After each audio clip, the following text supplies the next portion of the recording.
시간 함께 하실 말씀은 요한복음입니다. 요한복음 12장 20절에서 33절 말씀입니다. 요한복음 12장 20절에서 33절 말씀, 제가 가지고 있는 성경책은 신약 167페이지입니다.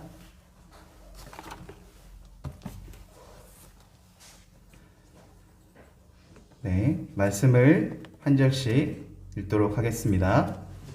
명절에 예배하러 올라온 사람 중에 헬라인 몇이 있는데 그들이 갈릴리 베세다 사람 빌립에게 가서 청하여 이르되 선생이여 우리가 예수를 배우고자 하나이다 하니 빌립이 안드레에게 가서 말하고 안드레와 빌립이 예수께 가서 여쭈니 예수께서 대답하여 이르시되 인자가 영광을 얻을 때가 왔도다. 내가 진실로 진실로 너희에게 이르노니 한 알의 밀이 땅에 떨어져 죽지 아니하면 한 알 그대로 있고 죽으면 많은 열매를 맺느니라. 자기의 생명을 사랑하는 자는 잃어버릴 것이요 이 세상에서 자기의 생명을 미워하는 자는 영생을 보전하리라. 사람이 나를 섬기려면 나를 따르라. 나 있는 곳에 나를 섬기는 자도 거기 있으리니 사람이 나를 섬기면 내 아버지께서 그를 귀히 여기시리라. 지금 내 마음이 괴로우니 무슨 말을 하리요.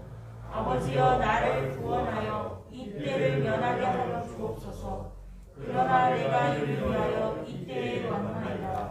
아버지여 아버지의 이름을 영광스럽게 하옵소서 하시니 이에 하늘에서 소리가 나서 이르되 내가 이미 영광스럽게 하였고 또다시 영광스럽게 하리라 하시니 곁에 서서 들은 우리는 천둥이 울었다고 하며 또 어떤 이들은 천사가 그에게 말하였다고 하니 예수께서 대답하여 이르시되 이 소리가 난 것은 나를 위한 것이 아니요 너희를 위한 것이니라.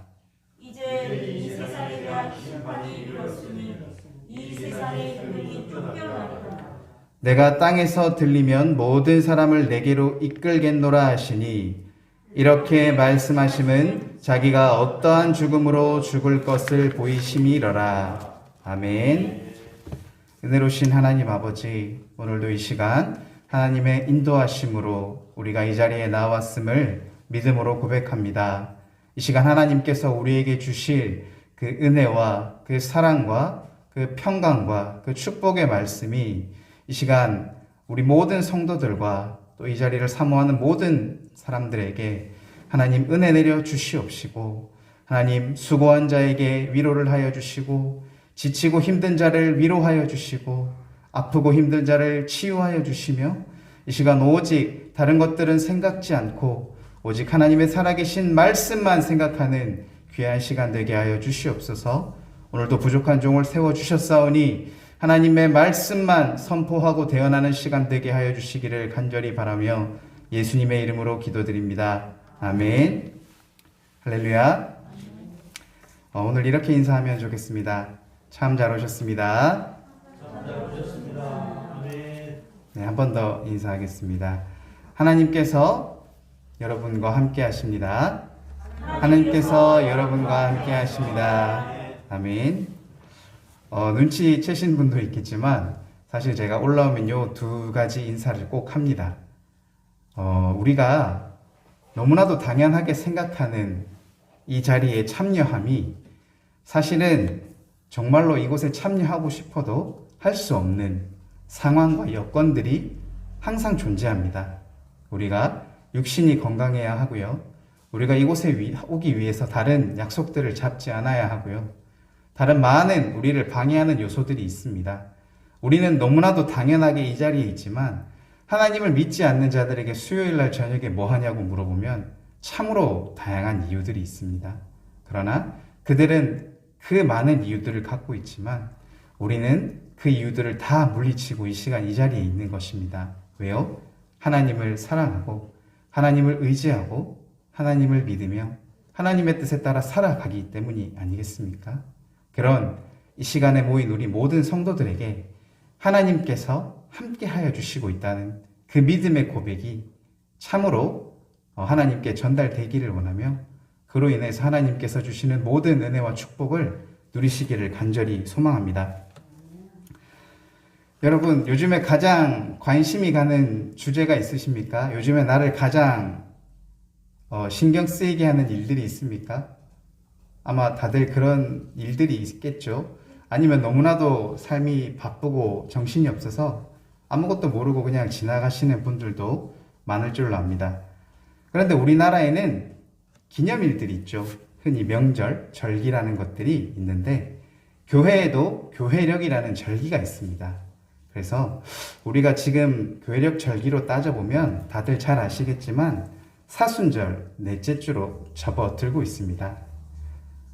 우리가 이 사순절 너무나도 많이 들어서 알고 있고 너무나도 많은 설교들을 들었으며 너무나도 당연한 이 사순절 넷째 주 우리가 이 시간 동안 오늘 이 말씀과 함께 열매에 대해서 얘기를 드릴 텐데 말씀을 듣기 전에 한 가지 질문을 드리고자 합니다. 이 질문을 가지고 오늘 말씀을 함께 들어봤으면 좋겠습니다.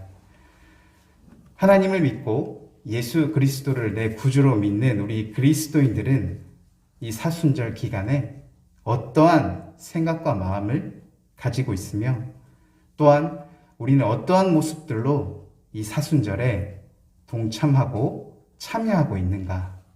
내가 이 사순절에 대해서 어떻게 생각하고 있으며 그것이 나와 무슨 관계가 있으며 나는 그 사순절에 어떠한 모습으로 참여를 하고 있는지 우리 한번 생각하면서 오늘 말씀을 함께 나눴으면 좋겠습니다. 사순절을 쉽게 설명하면 4 그리고 10 그래서 40일간의 기념하는 절기 이렇게 생각하시면 가장 간단한 해석이 되겠습니다. 우리가 부활주의를 기준으로 거꾸로 계산을 하죠. 40일간을 거꾸로 계산하면서 그 5주간의 주일 빼고요. 월요일부터 토요일까지 해서 부활주일부터 거꾸로 40일간을 계산해서 우리가 시작하고 있습니다.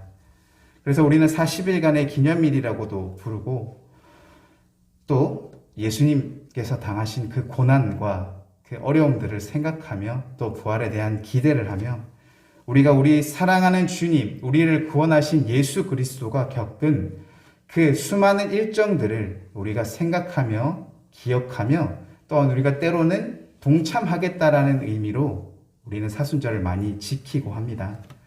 여러분 40이라는 숫자가 성경에 참으로 많이 등장하는 거 잘 알고 계시죠? 근데 40이라는 숫자는 굉장히 성경에서 좋지 않게 등장하는 숫자입니다. 먼저 우리 예수님께서 광야에서 시험을 받으신 날이 40일입니다. 고난을 상징하죠. 그리고 우리 이스라엘 백성들이 출애굽을 해서 40년간의 광야 생활을 했습니다. 그리고 또 모세는 40일간 시내산에서 또 금식을 했죠. 예수님께서는 부활하신 뒤에 승천하기까지 40일을 우리와 함께 하셨습니다. 이렇게 이 40이라는 숫자는 예수님의 그리고 우리 예수님 하나님과 예수님을 믿는 우리들에게 많은 의미를 부여하는 그러한 숫자로 우리에게 통하고 있습니다. 여러분들은 그렇다면 사순절 하면 어떤 이미지가 떠오르십니까? 많은 사람들이 십자가 또는 채찍 그리고 피 흘림, 예수님의 고난, 사순절 하면 이런 생각들 떠오르지 않습니까? 근데 저는 사순절 하면 독특하게 떠오르는 장면이 하나 있습니다. 바로 예수님이 예루살렘 성으로 입장하시는 그러한 장면이 저는 생각이 나더라고요. 어떻게 보면 예수님이 피를 흘리시기 전이었고요. 십자가를 지시기 전이었습니다. 어떻게 보면 예수님께서 예루살렘 성에 입성하기 전에 그를 경배하는 자들이 그를 왕이라고 부르며 환영하던 오히려 그때 그 순간 왜 그 순간이 제게 떠올랐을까요? 우리는 모르지만 우리는 알고 있지만 그 당시 이스라엘 백성들은 몰랐던 예수님이 그저 왕이 되기 위해서 그들의 어려운 상황 속에서 구원하시기 위해서 온 것도 맞지만 오히려 예수님께서는 십자가의 고난과 피 흘리심을 알고 왔지 않습니까?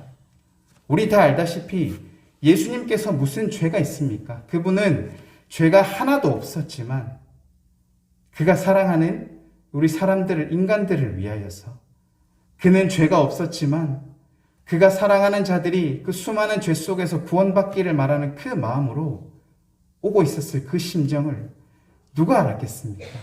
아무리 그 수많은 사람들이 예수님을 환영하고 우리 왕이다 환영하고 즐거워했지만 예수님은 결과를 알고 있지 않았습니까? 예수님께서는 신이셨지만 또한 참 인간으로 우리에게 왔습니다. 그렇기 때문에 예수님도 때로는 그 고난과 어려운 길들 속에서 얼마나 두렵고 힘들고 고통스러웠을까요? 여러분, 매맞으러 가는 길을 알고 가는 길이 얼마나 두렵고 떨립니까? 내가 어떻게 될지 모른다면 일말의 희망은 가질 수 있을 것입니다. 그래, 뭔가 반전이 일어나서 그냥 잘 해결될지도 몰라라고 생각할 수 있지만 예수님께서는 하나님의 모든 계획을 알고 계셨기 때문에 그가 그 십자가, 당시에 가장 큰 어려운 그 고난 속에서 고난을 받을 것이라는 것을 이미 알고 있는 그 상황 속에서 올라가는 그 마음의 고통과 아픔, 얼마나 힘들고 어려웠을까요? 아마 십자가에 매달리고 가시관을 쓰셨을 때와 마찬가지의 고통과 어려움이 있지 않았을까라는 생각이 들어서 저는 그런 장면이 떠오르더라고요.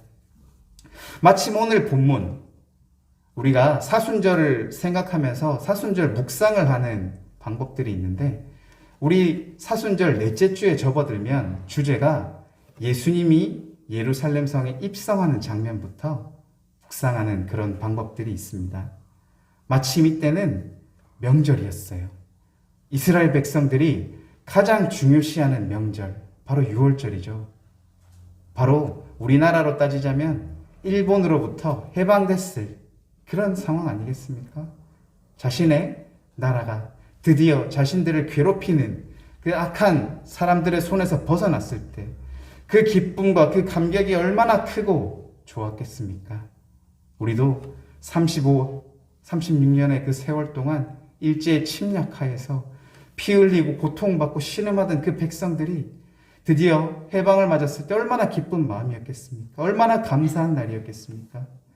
그래서 이스라엘 백성들은 이 6월절에 아무리 멀리 살아도 예루살렘 성전에 와서 예배를 하는 그런 풍습이 있었습니다. 오늘 본문이 바로 그 본문인 것입니다.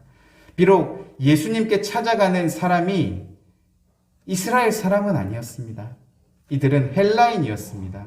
헬라인 중에서도 예수님을 믿고 드디어 예수님을 믿는 이방인들이 예루살렘 성전에 가면서 빌립을 통해 예수님을 만나러 오는 그런 장면입니다. 이스라엘 백성도 아니고 헬라인들이 자신들이 원래 믿던 민족 신이 아니라 나중에 믿게 된 사람들이 그 예수 그리스도를 만나 뵙고자 이렇게 찾아왔던 것이 얼마나 놀라운 일입니까? 그래서 우리도 이방인의 모습으로 말씀드릴 수 있지만 우리에게도 예수님을 믿음으로써 우리가 구원받을 수 있는 가능성이 생겨나게 된 것입니다. 그래서 빌립과 안드레와 또 그를 통해 찾아온 그 헬라인들에게 예수님께서 오늘 말씀하시는 장면이 바로 오늘 본문 장면입니다. 그런데 예수님께서 그들에게 처음에 이렇게 말씀하십니다. 인자가 영광을 얻을 때가 왔다. 그리고 내가 진실로 진실로 너희에게 이르노니 한 알의 밀이 땅에 떨어져 죽지 않으면 한 알 그대로 있고 죽으면 열매를 많이 맺는다 라고 얘기를 합니다. 여러분 한번 생각해 보세요. 예수님이 계시고 또 제자들이 있었습니다. 그리고 그들을 통해서 예수님을 만나기 위해서 헬라인이 왔는데 그들이 예수님에게 질문을 했으면 대답을 하는 게 맞겠죠. 근데 예수님께서는 그들이 질문을 하지도 않았을 뿐더러 그들이 있는 그 상황 속에서 먼저 예수님께서 말씀을 하고 있는 것입니다. 지금 우리들에게 이렇게 말씀하고 계시는 것입니다. 인자가 영광을 얻을 때가 왔다. 그리고 진실로 진실로라는 말이 2번 들어가잖아요. 매우 강조한다는 뜻이죠. 정말로 참으로 한 알의 밀이 땅에 떨어져 죽지 않으면 한 알 그대로 있고 죽으면 열매를 많이 맺는다. 누구를 얘기하는 것이겠습니까? 바로 예수님 자신을 말하는 것 아니겠습니까? 내가 이제는 하나님께서 나에게 주신 그 사명을 이룰 때가 왔다. 드디어 하나님의 영광, 하나님께서 보내주신 나의 영광이 드러날 때가 왔다. 이제 너희들은 보게 될 거야. 내가 하늘의 밀알과 같이 이 땅에 떨어지지만 나는 그저 그대로 있는 것이 아니라 내가 죽음으로써 많은 열매를 얻는 것들을 너희들은 보게 될 것이야 라고 예수님께서 말씀하고 계시는 것입니다. 근데 여러분, 이 말 굉장히 유명하지 않습니까? 한 알의 밀이 땅에 떨어지면 죽지 않으면 그대로 있고 죽으면 많은 열매를 맺는다. 그 한 장 넘겨주시겠습니까? 제가 사진을 준비해 봤는데요. 2장의 사진이 있습니다. 한 장은 땅에 씨앗이 하나 떨어져 있는 사진이 있고요. 하나는 옆에 이게 무슨 꽃인지 아시겠습니까? 네, 안에 노란 수술이 달려 있고 하얗고 분홍분홍한 꽃이 아주 예쁘게 펴 있습니다. 여러분, 연꽃 많이 보셨잖아요? 많이 들어서 알고 계시잖아요. 흔하게 핀 연꽃이죠. 근데 이게 얼마 만에 핀 꽃인지 아십니까? 무려 700년 만에 핀 꽃이라고 합니다. 이 씨앗이 연꽃이 있는 연못 속에 굉장히 밑에 한 4, 5m 떨어진 곳에 그 씨앗이 묻혀 있었답니다. 그것을 경남 함양에 있는 땅이었는데요. 그 연못이 있는 그곳을 어떻게 파다가 이 씨앗들이 한 10개 정도 발견이 됐나 봅니다. 근데 여러분, 무려 700년 동안에 그저 저 씨앗, 저 모습 그대로 있었습니다. 저는 이것을 보고 굉장히 놀랐습니다. 한 알의 씨앗이 땅에 떨어져 그대로 있으면 아무런 변화가 일어나지 않습니다. 그런데 이 씨앗을 물속에 10일 정도 두니까 싹이 났다고 합니다. 그것들을 심고 1년이 지나니까 이러한 꽃이 활짝 폈다고 얘기를 하는 것이죠. 예수님의 말씀이 굉장히 사실적으로 놀랍다는 것을 우리가 좀 깨달았으면 좋겠습니다. 한 알의 씨앗이 그대로 있으면 아무런 변화가 일어나지 않습니다. 그러나 그 씨앗 속에서 흔히 말하는 발아의 과정이라고 하죠. 그 안에서 그 씨앗의 역할을 하는 것들이 자신의 모든 영양분들을 내어주면서 그것들이 하나의 열매, 하나의 씨앗, 하나의 꽃을 피우는 이 놀라운 역사. 700년 동안 아무런 변화가 없었던 그 씨앗이 물과 만나서 그 과정들을 통해서 이렇게 아름답고 예쁜 꽃을 피운다라는 사실을 예수님은 알고 계셨다는 것입니다. 자, 그러면 오늘 이 사순절 얘기와 오늘 열매 맺는 것과 무슨 공통점이 있을까요? 여러분, 사순절과 열매 맺는 법, 그것의 공통점은 바로 준비 과정이 있다는 것입니다. 여러분, 예수님께서 이 땅에 성육신 하셨잖아요. 참 신이었지만 이 땅에 인간으로 오셨습니다. 그 인간으로서 그가 하나님의 일을 시작한 그 순간부터 그가 십자가의 고난을 통해서 어떻게 되었습니까? 결과는 예수님은 부활 승리하여 그를 믿는 자마다 모두에게 구원을 줄 수 있는 놀라운 열매를 맺지 않았습니까? 그 과정 속에서 예수님께서 수많은 그 과정 속에서 어렵고 힘든 일이 있었을 것입니다. 비난받고 조롱당하고 믿는 사람으로부터 배신당하면서 그렇게 잘해주고 그렇게 품고 고쳐주고 치유했던 그 수많은 과정 속에서 하나님의 사랑과 능력과 이런 모든 것들을 그가 할 수 있는 모든 일들을 했지만 그 과정 속에서 그가 얻은 것이라고는 고난, 고통, 비난, 그리고 배신 이런 일들 아니었습니까? 그리고 최후에는 그 당시에 가장 큰 벌이라고 하는 십자가에 못 박히는 그러한 고난과 고통을 당했지 않습니까? 그러나 그가 태어나면서 그 이후로 하나님의 그 뜻에 따라 그 기나긴 과정들을 하나님의 뜻에 따라 잘 이루어 갔을 때 그는 나중에 죽음을 이기고 부활로 그리고 죽음을 이기고 승리하며 그를 믿는 자마다 구원을 받는 놀라운 역사를 나타내지 않았습니까? 예수님께서 말씀하신 열매 맺는 것도 마찬가지입니다. 한 알의 씨앗이 그저 아무 이유 없이 그냥 있다면 700년이든 800년이든 그저 아무런 변화가 없습니다. 그러나 그가 물과 만나서 그의 모든 영양분을 내어줄 때 그가 비록 그 씨앗 자체는 죽은 것 같으나 그로 인하여서 아름다운 열매가 피고 아름다운 꽃이 핌으로 인해서 정말로 아름다운 결과를 나타내지 않겠습니까? 제가 처음 여러분들에게 드렸던 그 질문을 한번 생각해 보시기 바랍니다.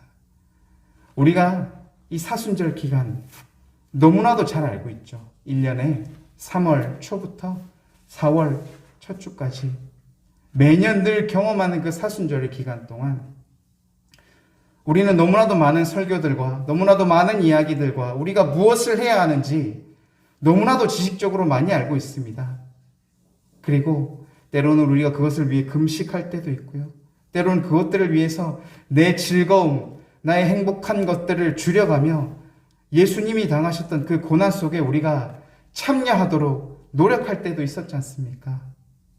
그런데 여러분, 중요한 것이 무엇인지 아십니까? 예수님께서 얼마나 아프셨을까? 그것도 중요합니다. 그런데 더 중요한 것은 왜 예수님께서는 고난을 당하셨을까에 대해서 우리가 더 생각해 보아야 된다는 것입니다. 우리가 이 사순절 그저 행위적인 것들을 많이 하고 할 수 있지만 그것이 나와 내 삶 속에서 무슨 연관이 있는지 한번 생각해 보아야 되지 않겠습니까? 여러분, 우리에게도 열매가 있고요. 과정이 있습니다. 하나님을 믿는 예수 그리스도를 우리의 구원자라고 믿는 우리 그리스도인들의 열매는 무엇입니까? 바로 우리가 구원받는 것 아니겠습니까? 우리가 구원받아서 하나님과 함께 하나님의 나라에서 영원히 영광을 누리며 하나님과 함께 평생을 살아가는 것, 그것이 바로 그리스도인들이 누리는 가장 값진 열매가 아니겠습니까? 그러면 그 열매를 얻기 위해서 우리는 어떠한 과정을 거쳐야 합니까? 우리가 태어나면서부터 살아가는 그 모든 순간순간 수많은 선택과 고난과 어려움들이 우리를 기다리고 있습니다. 여러분, 군대 갔다 온 사람들 중에 자기가 안 힘들었다라고 말하는 사람 없는 거 아십니까? 들어보면 자기가 다 힘들었다고 얘기합니다. 그리고 자기가 힘들다고 하는 사람들의 얘기를 들어보면 그 사람에게는 그게 가장 힘든 일입니다. 힘들다는 것은, 고난이라는 것은, 어렵다는 것은 여러분 서로의 상하가 없고 난이도가 없습니다. 그 사람에게는 그것이 가장 힘들고 그것이 가장 어려운 일 아니겠습니까? 내 일을 남이 해줄 수 없기 때문에 나에게 닥친 그 고난과 그 어려움과 그 선택의 과정 속에서 내가 무엇을 선택해야 되는지 알면서도 내가 어떠한 선택을 해야 되는지 알면서도 그 선택과 다른 내 생각과 내 뜻대로 그 선택의 과정으로 나아간 때가 많지 않습니까? 저도 이제 40을 넘어가는 이 입장에서 수많은 선택과 고민과 지금도 나에게 닥쳐온 일들이 있었습니다. 그런데 그 중에서 느낀 지혜라면 지혜랄까요? 한 가지 사실이 있습니다. 정말 고통스럽고 힘든 일이라고 할지라도 그것은 지나간다는 것입니다. 여러분들의 고통과 고난을 폄하하거나 쉽게 말씀드릴 생각이 아니라 지금까지 제가 겪어왔던 일들을 말씀드리면 정말로 그 일들이 정말로 그 시간까지 그것을 하지 못했을 때 나에게 주는 압박감과 두려움과 고통이 너무나도 많았지만 그 일들이 지나가고 나 보니까 아무 일이 아니더라고요. 그리고 다시 다가올 나에게 그 어려운 일들이 또 똑같이 존재하는 것입니다. 그래서 우리는 매번 고난과 고통, 시험과 선택의 기로에 놓여져 있습니다.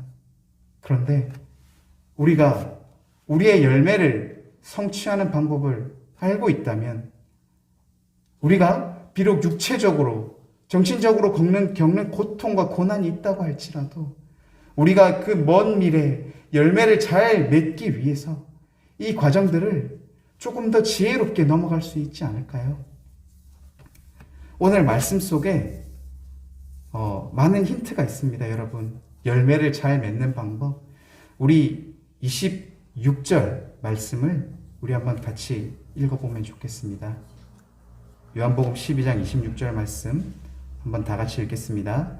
사람이 나를 섬기려면 나를 따르라. 나 있는 곳에 나를 섬기는 자도 거기 있으리니 사람이 나를 섬기면 내 아버지께서 그를 귀히 여기시리라. 아멘. 여러분들은 하나님을 믿고 예수님을 구원자로 받아들인 분들 아닙니까? 그러한 여러분들이 예수님과 함께 하려면 예수님을 따라야 되며, 예수님이 있는 곳에 우리가 같이 있어야 되며, 그가 말씀하시는 그 삶들을 우리가 살아가야 하며, 우리가 먼 미래에 맺어야 될 그 열매들을 위해 나아가야 될 줄로 믿습니다. 지금 나에게 있는 고통과 고난, 어려움, 수고, 무거운 짐들, 그것들이 나를 압박하고 힘들게 하는 줄 알고 있습니다. 저 또한 그러한 일들 속에 갇혀 있습니다. 그렇지만 이 또한 우리가 지혜롭게 잘 넘어갈 수 있으며, 우리가 이 수많은 고난들을 통해서 연단되고 더 다듬어질 때 하나님께서 말씀하시는, 예수님께서 말씀하시는 그 열매가 우리 속에서도 피어날 수 있다는 것입니다. 우리가 아무런 생각 없이 살 것이 아니라 이 사순절 기간 우리가 어떻게 하면 그것과 더 관련이 있을지, 예수님께서 왜 십자가에 돌아가셨는지, 왜 고난을 당하실 수밖에 없었는지에 우리가 주목을 하며, 우리의 고난 또한 예수님의 십자가만큼의 그런 어려움이 우리에게 될 수 있습니다.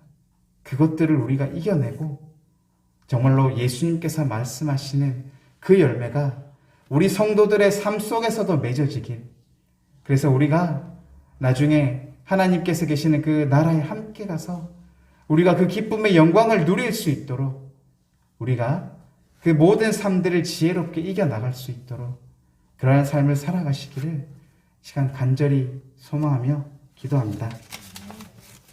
기도하시겠습니다. 은혜로우신 하나님 아버지, 그리고 우리를 위해 고난의 십자가를 지고 가신 예수 그리스도를 우리가 바라봅니다. 우리가 그것을 그저 지식적으로 바라보며 이야기로만 받아들이는 것이 아니라 정말로 예수 그리스도가 다른 사람도 아닌 나를 위해서 돌아가셨다는 그 사실들을 기억하며 내가 주로 인하여 겪게 되는 그 선택과 수고와 무거운 짐과 어려운 일들 속에서 우리가 예수 그리스도를 바라보며 우리도 지혜로운 선택을 할 수 있기를 원합니다. 내 생각과 내 뜻이 아니라 하나님께서 기뻐하시며 예수 그리스도가 우리에게 보여주셨던 그 삶의 모습들을 바라보며 우리도 귀하게 열매만 맺는 자로서의 삶을 살 수 있도록 우리가 기도하며 주 앞에 나아가기를 원합니다. 우리가 진심으로 주를 믿고 의지하며 고백하며 열매 맺는 자로서 살아나기를 힘쓰고 있을 때 아버지께서 우리와 함께 하시며 우리를 인도하시며 우리를 쉴만한 물가로 인도하여 주시는 이 시절, 이 사순절의 이 기간에 하나님과 관계없는 사람들이 아니라 주와 함께 동행하는 귀한 우리 성도들 되시기를 간절히 바라오며 사랑하는 우리 주 예수 그리스도 이름으로 기도드립니다. 아멘.